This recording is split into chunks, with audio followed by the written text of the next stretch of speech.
Mm. Magandang hapon sa inyo.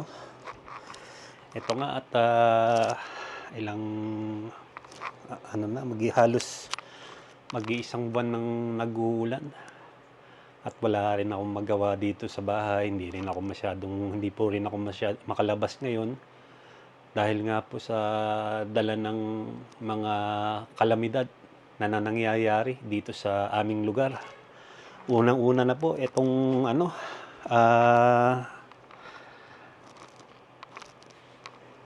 dahil nga sa patuloy po ang pag-ulan dito sa lugar namin, dito sa Baguio, at ang nangyayari po, lumalambot po ang lupa. Kaya karamihan po sa mga iba-ibang lugar dito sa Benguet ay nagkakaroon ng landslide. Kaya mahirap pong magbaka sakali na lalabas ka. Tapos pagka may mangyari sa'yo, yari ka.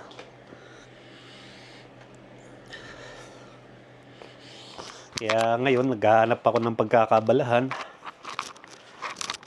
Ito, medyo tupi-tupi muna ako ng damit. Wala kung hindi mo gagawing maging yung sarili mo, wala.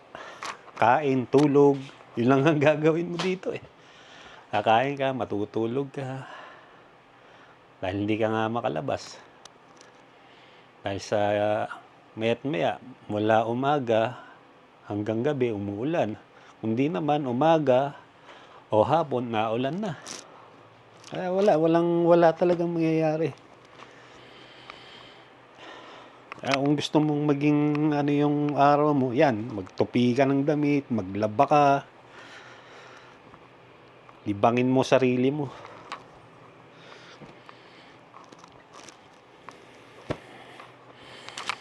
Maiba nga pala tayo. Siguro naman nababalitaan nyo ngayon kung ano mga nangyayari po sa lugar natin dito sa Baguio. Madalas ang nakikita natin sa TV na may nangyari sa gantong lugar, landslide, may tumaob na sasakyan,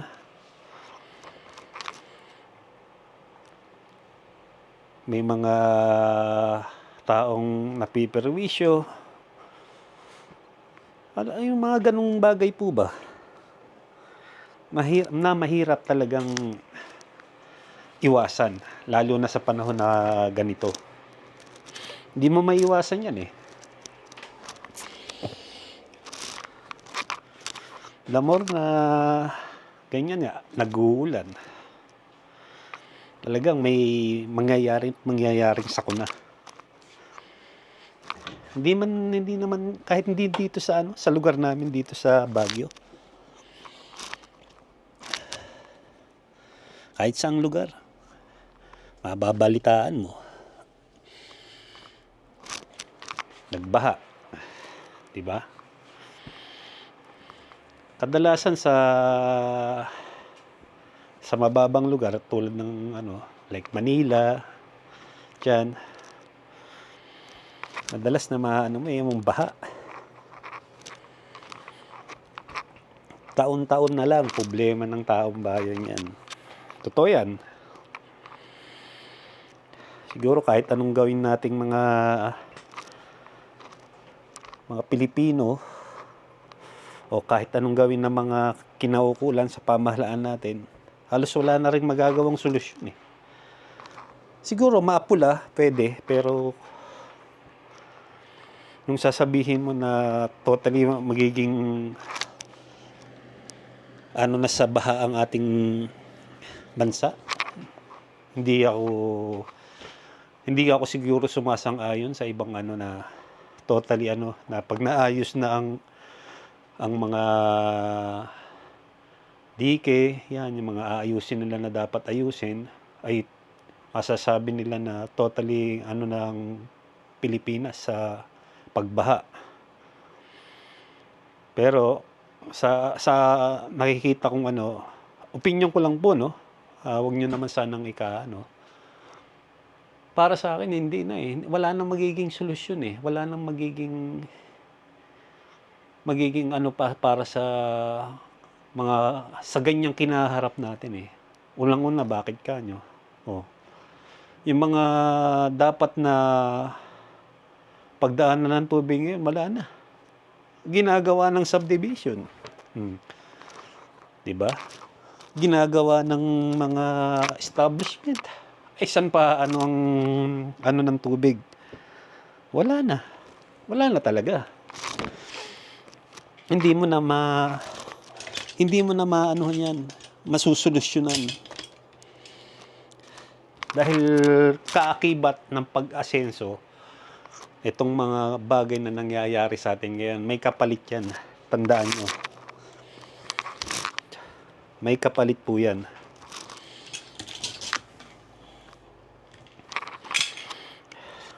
Dati nga, makikita mo, mababalitaan mo pala. Sa ibang lugar daw dati, no? Dati hindi mga binabaha yung mga lugar na yan. Pero ngayon, mababalitaan nyo na lang po na, ayun nga, binabaha sila. Hindi lang baha, ang simpleng baha. Talagang napiperwisyo po sila ng gusto. Yung tipong makikita mo talagang sukdulan na ang ng ating pamahalaan. Siguro na rin ng ibang tao na yun nga, sabi ko nga kanina, marami sa atin yung iniisip lang ang kapakanan ng pag-unlad. Hindi nila iniisip yung kapakanan kung paano maging maayos ang ating bansa. Tulad sa mga gantong sakuna. Kung ano ang maidudulot ng mga bagay na katulad yan.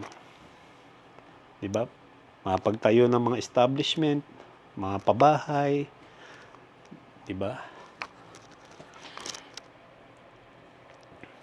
Nagiging ng lugar natin, eh.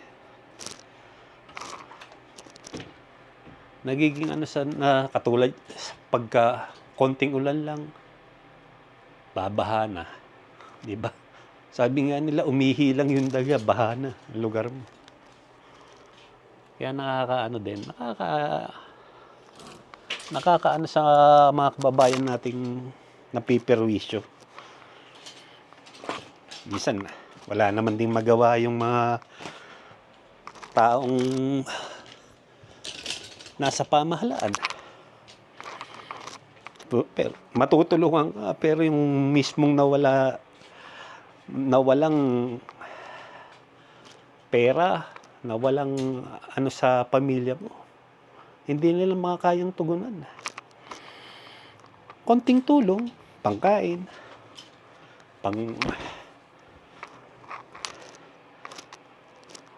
sa pang-araw-araw, pero yung sasabihin mong matutulungan ka ng wala. Kaya ngayon, hindi naman sa marami na rin hindi naniniwala sa mga ganyang na sistema. Marami ng taong nagiging depende na lang sa kakayahan nila. Doon na lang sila dumidepende sa kakayahan nila. Hindi na nila inaasahan ng pamahalaan. Kung aasa ka sa pamahalaan natin, anong mangyayari sa buhay mo? Diba? Yang na nga lang, kita mo, for peace na yan, Okay, nakakatulong kahit papaano, pero hindi talaga matutugunan ang pangangailangan ng bawat pamilya. Hindi niya kayang tugunan ang pang-araw-araw na pangangailangan. Panandalian, oo, tama ka dyan. Pero yung pang-araw-araw na ng isang pamilyang Pilipino, wala. Hindi kaya. Kaya siguro dapat sa panahon ngayon, kapag may mga gantong bagay na alam nating magkakaroon ng kalamidad, o anumang sakuna, dapat may nakahanda tayo. Kumbaga may naipon tayo para sa mga gantong emergency. May mapapagkunan ka, 'di ba? Mahirap umasa sa yung halimbawa, ano ka lang sa binibigay sa'yo ng gobyerno 'pag gantong kalamidad, wala kang ipon, wala kang kahit anong maibubunot para sa sarili mo. 'Di ba ang hirap? Gusto mong kumain yung pamilya mo na maayos-ayos, wala. Hindi mo mabili dahil wala ka nga. Kaya kinakailangan siguro kahit papaano mag-ipon tayo kahit pakonti-konti, 'di ba? Para pagdating ng gantong sitwasyon, may mabubunot tayo.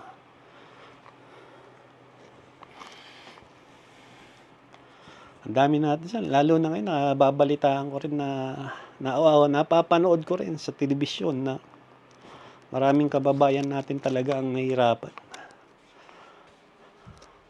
Marami sa kanila umaasa lang sa gobyerno natin, 'di ba? Sa bigay ng gobyerno natin. Pero hindi sapat, 'di ba? Hindi sapat kung ano man yung maibibigay ng gobyerno. Pantawid gutom. Oo, pero yung talagang sasabihin mong magiging yung pamilya mo, hindi. Magiging maayos ang kinakain nila, 'di ba? Tinutulugan nila, hindi.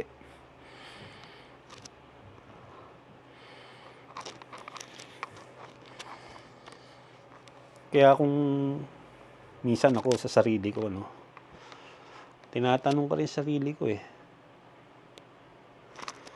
bakit ba ganyan? 'Di ba? Kumbaga nasaan na yung mga naibibigay na mga tax ng mga kababayan natin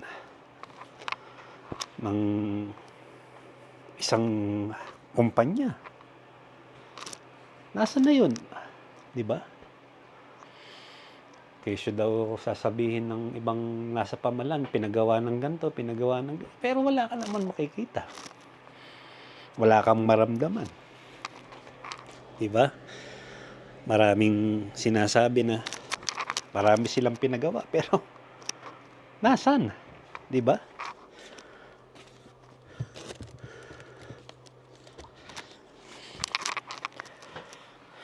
Nasaan yung sinasabi nila mga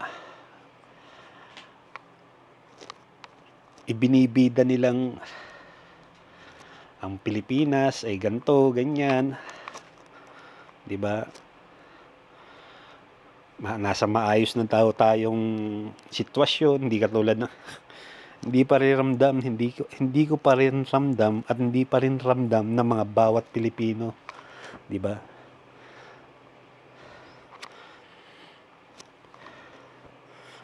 Pumunta ka nga lang ng ngayon ng palengke.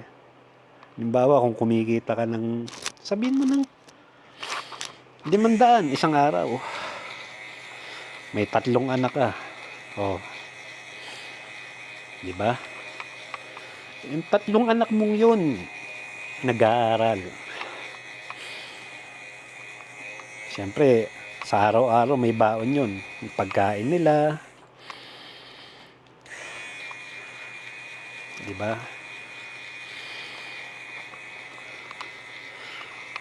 Yung 500 mong 'yun, walang aanuhin 'yun.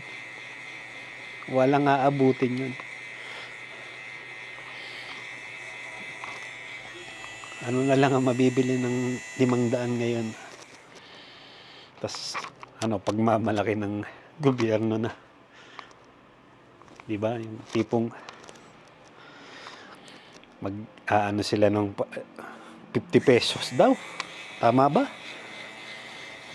50 pesos na increase sa manggagawa. Palibhasa kasi sila hindi nila naranasan ng hirap. Kung hindi nila nararanasan kung ano yung mga nararanasan ng mga kababayan natin, 'di ba? Makapagsalita sila, akala nila alam na nila kung ano ang salitang kahirapan, kung ano ang meaning ng kahirapan.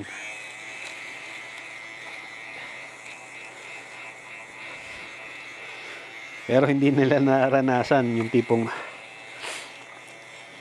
walang makakain sa isang araw ang isang pamilya. Kung meron man, mag-uulam, toyo, mantika, minsan tubig, asin. 'Di ba?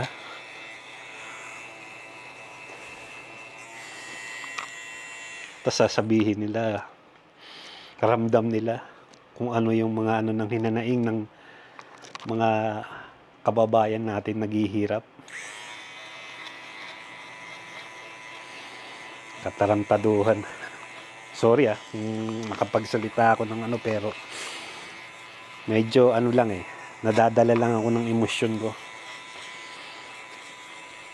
Nadadala ako ng ano ng bagay-bagay na pag may naririnig akong ano lalo na sa mga politiko. 'Di ba? Nakakapang-init, ano ng kalooban, nakakakulo ng dugo. Kaya kung ako sa inyo umano na lang kayo para sa sarili niyo, para sa pamilya niyo. Huwag niyo nang asahan kung ano man yung iaano sa inyo ng gobyerno, ng pamahalaan.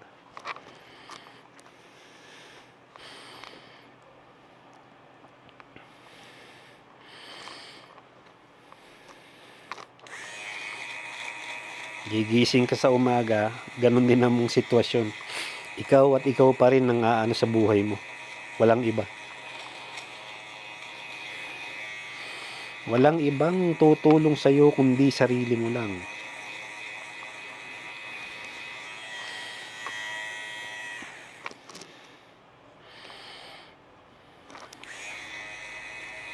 Kaya hangga't may lakas ka pa, may maayos kang trabaho, ipon ka kahit konti. Para pagdating ng panahon, 'di ba? Medyo hayahay ka lang.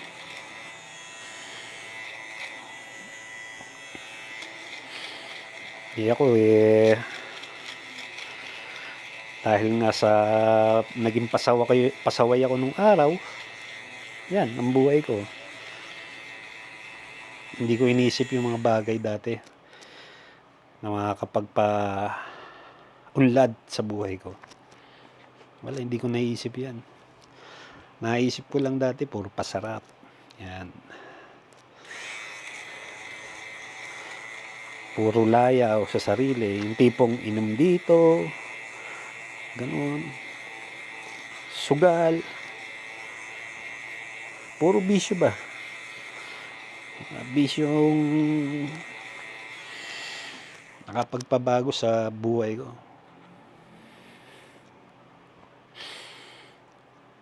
Kahit papaano dati magandang naging trabaho ko sa ibang bansa. Totoo yan. Kumikita ng maayos. Pero wala. Kinain ako ng sistema. Kinain ako ng isang sitwasyon na ako rin na nagpalubog sa sarili ko. Totoo yan. Kaya kung may babalik nga lang kung may sabi nga nila may babalik mo ang nakaraan. Subukan kong ituwid ang buhay ko.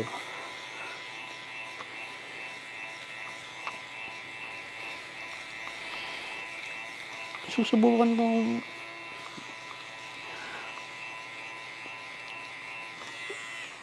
hindi gawin yung mga bagay na ginawa ko noon. Yung tipong puro bisyo, puro, 'di ba?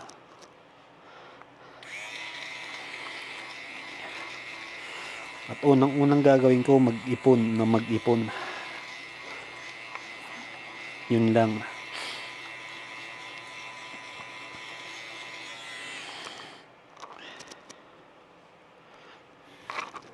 Langya.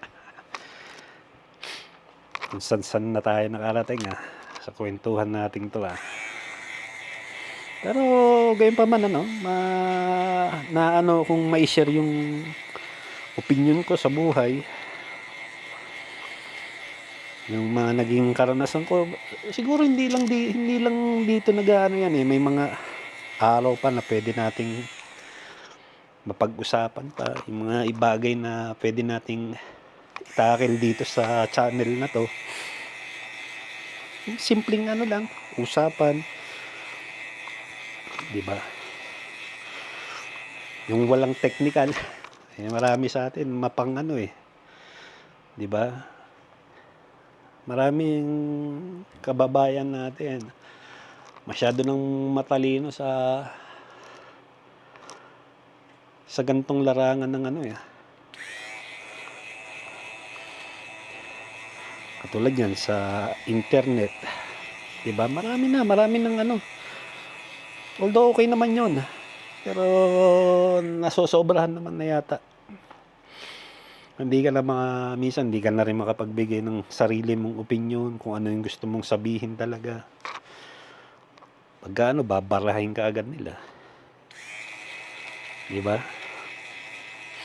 Nakikita ko 'yan lalo na sa mundong ginagalawan natin ngayon.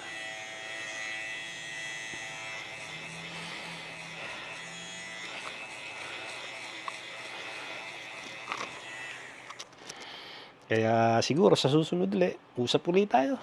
Kwentuhan tayo, bagay-bagay lang.